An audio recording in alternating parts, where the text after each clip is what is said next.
അസ്സലാമലൈക്കും. എല്ലാവർക്കും സുഖമാണെന്ന് കരുതുന്നു. എല്ലാവരും വിശേഷങ്ങളും പറയുക. പിന്നെ എൻ്റെ വീഡിയോ ഇഷ്ടമായാലും അത് പറയുക. കമൻറ്റിലും വളരെ കുറവാണ്. നമ്മൾ വല്ലപ്പോഴും വീട്ടിലുണ്ടാക്കുന്നൊരു ചിക്കൻ കറിയാണ്. അതിന് വേണ്ടത് ഒരു 1/4 കിലോ ചെറിയ ഉള്ളി, 1/2 കിലോ ചിക്കൻ, പിന്നെ ഒരു തക്കാളി, ഒരു ചെറിയ കഷ്ണം ഇഞ്ചി, അതുപോലെ തന്നെ 3-4 അല്ലി വെളുത്തുള്ളി. ഞാൻ കുറച്ചധികം വെളിച്ചെണ്ണ ചെടിച്ചട്ടിയിൽ ഒഴിച്ചിട്ട് അതൊന്ന് നല്ലോണം ചൂടാക്കി എടുത്തിട്ടുണ്ട്. അതിലേക്ക് നമ്മൾ നൈസായിട്ട് കട്ട് ചെയ്ത് ചെറിയ ഉള്ളി ഇട്ട് കൊടുക്കുക. എന്നിട്ട് ഇടയ്ക്കൊന്ന് ഇളക്കി കൊടുക്കുക. പിന്നെ തീ കുറക്കുമ്പോൾ അത് വാടിപ്പോവും. നമുക്ക് വാടുകയല്ല ചെയ്യേണ്ടത്. പിന്നെ നല്ലോണം പൊരിച്ച് കോരി എടുക്കുക ചെയ്യേണ്ടത്. നമ്മൾ പൊരിച്ച് കഴിഞ്ഞാലും എണ്ണ അതുപോലെ തന്നെ ഉണ്ടാവും, എണ്ണ കുറയൊന്നുമില്ല. ഇതുപോലെ ഏകദേശം റെഡിയായി വന്ന്. ഓക്കെ, ഇനിയിപ്പോൾ അതിൽ ഞാൻ കുറച്ച് എണ്ണ കോരി ഇങ്ങോട്ട് ഒരു കുക്കർ, അടികട്ടിയുള്ള പാത്രത്തിൽ തന്നെ നമ്മൾ ഫുഡ് ഉണ്ടാക്കണം. പിന്നെ ആ കുക്കറിലേക്ക് ഇഞ്ചി വെളുത്തുള്ളി ഇട്ടെടുത്ത് അതിന് ശേഷം കുറച്ച് മഞ്ഞൾപ്പൊടി, പിന്നെ ചിക്കൻ ഇട്ടെടുത്ത്, പിന്നെ 2 ടീസ്പൂൺ, പിന്നെ ടീസ്പൂൺ എന്ന് പറയുമ്പോൾ ചെറിയ ടീസ്പൂണാണ്.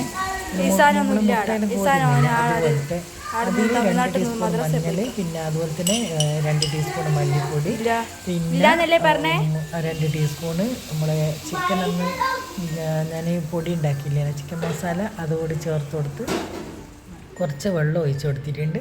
2 പച്ചമുളകും അതും ഇട്ട് കൊടുക്കുക. എന്നിട്ട് ഒന്ന് അടച്ച് വെച്ച് വേവിച്ചിട്ട് എടുക്കുക. പിന്നെ ഒരു ചെറിയൊരു ഫ്രൈ പാനിൽ നമ്മൾ കുറച്ച് മുരിങ്ങൻ ഇലയും കറിവേപ്പിലയും അത് കുറച്ച് നമ്മൾ RKGയോ അല്ലെങ്കിൽ കൗകിയോ ഒഴിച്ച് കൊടുത്തിട്ട് അതിനെ വഴറ്റിയെടുക്കുക. നമ്മുടെ ചിക്കൻ ഇവിടെ വെന്ത് നല്ല ഡ്രൈ ആയി വന്നിട്ടുണ്ട്. അതിലേക്ക് നമ്മുടെ ഈ പച്ച ഇല ഇട്ട് കൊടുക്കുക. നമ്മൾ ചിക്കൻ നല്ലോണം വെന്ത് വന്നിട്ടുണ്ട്. ഞാനിത് നല്ലോണം മിക്സ് ചെയ്ത് കൊടുക്കട്ടെ. പിന്നെ നമ്മുടെ ആ ഉള്ളി ഉണ്ടല്ലോ, പൊരിച്ച് വെച്ച ഉള്ളി, അതൊന്ന് മിക്സിയിൽ നല്ലോണം പൊടിച്ചെടുക്കുക, ഫൈനായിട്ട് പൊടിച്ചെടുക്കുക. അതും കൂടി നമ്മൾ ഈ ചിക്കനിലേക്ക് ഇട്ട് കൊടുക്കുക. പിന്നെ ചിക്കൻ വേവിക്കുന്ന സമയത്ത് ഉപ്പിട്ട് കൊടുക്കുന്നുണ്ട്. കുറേ വേണ്ട, കുറച്ച് ഉപ്പും മധുരയും നമ്മൾ വളരെ കുറച്ച് ഉപയോഗിക്കുക. പിന്നെ കുറച്ച് ചൂടാക്കി തണിഞ്ഞ വെള്ളം അതുകൂടി ഒഴിച്ച് കൊടുത്തിട്ട് ഒരു 1/2 ഗ്ലാസ്സോളം അത്രയേ വേണ്ടൂ. ഇതൊരുപാട് ഗ്രേവി ആക്കൂല, നമ്മൾ കുറച്ച് ഒന്ന് കുറുങ്ങനായിട്ട് വരണം. അങ്ങനെയാണ് രസം കഴിക്കാൻ. പിന്നെ ഗരം മസാല അതൊന്നും വേണ്ട, എന്ന് വെച്ചാൽ ചിക്കൻ മസാലയിലെല്ലാം ചേർത്ത് പൊടിച്ചതാണ്. നല്ല ടേസ്റ്റാണ്. എല്ലാവരും ഒന്ന് ഉണ്ടാക്കി നോക്കണേ. നല്ല സ്മെല്ലുമാണ് ഇത് ഉണ്ടാക്കി വരുന്ന സമയത്ത്. ഇത്ര മതി. ഒന്ന് തിളപ്പിക്കുക, ഓഫ് ചെയ്യുക. പിന്നെ ചപ്പാത്തിയോ ചോറോ പിന്നെ എന്ത് വേണമെങ്കിലും നമ്മൾ ഇതിനൊക്കെ കൂട്ടി കഴിക്കാം. എല്ലാവരും ഉണ്ടാക്കി നോക്കേ, എല്ലാവർക്കും ഇഷ്ടമാവും. പിന്നെ എൻ്റെ വീഡിയോ ആദ്യമായിട്ട് കാണുന്നെങ്കിൽ എന്നെ സബ്സ്ക്രൈബ് ചെയ്ത് സപ്പോർട്ട് ചെയ്യുക. പിന്നെ കുറച്ച് മല്ലിച്ചപ്പ് ആയി കഴിഞ്ഞതിന് ശേഷം മാത്രം മല്ലിച്ചപ്പും കറിവേപ്പിലയും കൂടി ഇട്ട് കൊടുത്താൽ മതി.